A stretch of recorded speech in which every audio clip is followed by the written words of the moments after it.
Дороги, а якщо конкретніше, їх якість. Про це кандидат в народні депутати Максим Черкашин говорив із виборцями. Ремонт доріг та дворів – питання, яке хвилює кожного тернополянина. Тому люди не боялись відверто висловлювати свою думку. Адже йдеться не лише про комфортні умови життя. Від стану автошляхів залежить кількість туристів, нові підприємства, робочі місця і рівень зарплат. Однією з головних проблем місцевих громад є стан доріг та дворів. У Тернополі багато робиться завдяки місцевій владі, але разом з тим є багато бюрократії і законодавчих перепон на горі, які заважають зробити це ще ефективніше.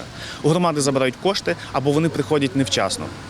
Тому своє завдання як депутата бачу в усуненні цих перешкод та недоліків. Максим Черкашин наголосив, що знає вирішення проблеми. Щоб дороги в містах ремонтувалися швидше та якісніше, слід усунути бюрократію в Києві. Виборці погоджуються. Хотілося б, зрозуміло, щоб з Києва виділялося більше коштів застосовувалося на українські дороги, але, на жаль, ми маємо таку ситуацію, яку маємо.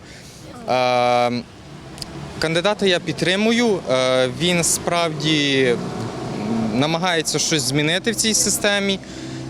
І він не просто критикує те, що відбувається сьогодні з нашими дорогами, але пропонує шляхи, як вирішити ці проблеми. Відверто спілкуватись з кандидатом в нардепа Максимом Черкашиним вирішив і пан Антон. Каже, у місті бачить покращення в плані доріг, але розуміє, що досконалості немає меж. І сподівається, що народні обранці сприятимуть розвитку інфраструктури міста і надалі. Можна звернути увагу на спальні райони. Раніше туди ніхто навіть не заглядав, а зараз буквально останнім часом в нас на східному масиві дуже прекрасно вписуються тротуари. Звичайно, що тих коштів, які є в наявності, явно не бракує, і це потрібно, щоб нам надавали допомогу більше відповідні організації з Києва. Сам же радник міського голови, представник політичної партії «Голос» Максим Черкашин каже, розуміє, що тернополяни мають рацію. І саме для того він з командою молодих і енергійних йде в Раду, бо знають, як виправити болючі питання. Для мене дійсно важливо, щоб розвивалось моє рідне місто.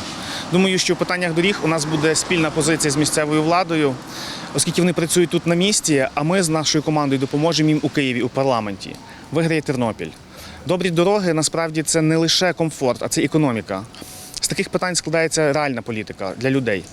Це противага демагогії, яку ми, власне, спостерігаємо сьогодні в Україні. Святослав Вакарчук, лідер партії «Голос», розуміє, що схожа проблема є в кожній області. Але він переконаний, що відповідальний за Тернопіль Максим Черкашин змінить, покращить і разом з командою знайде правильне вирішення і для країни, і для рідного міста.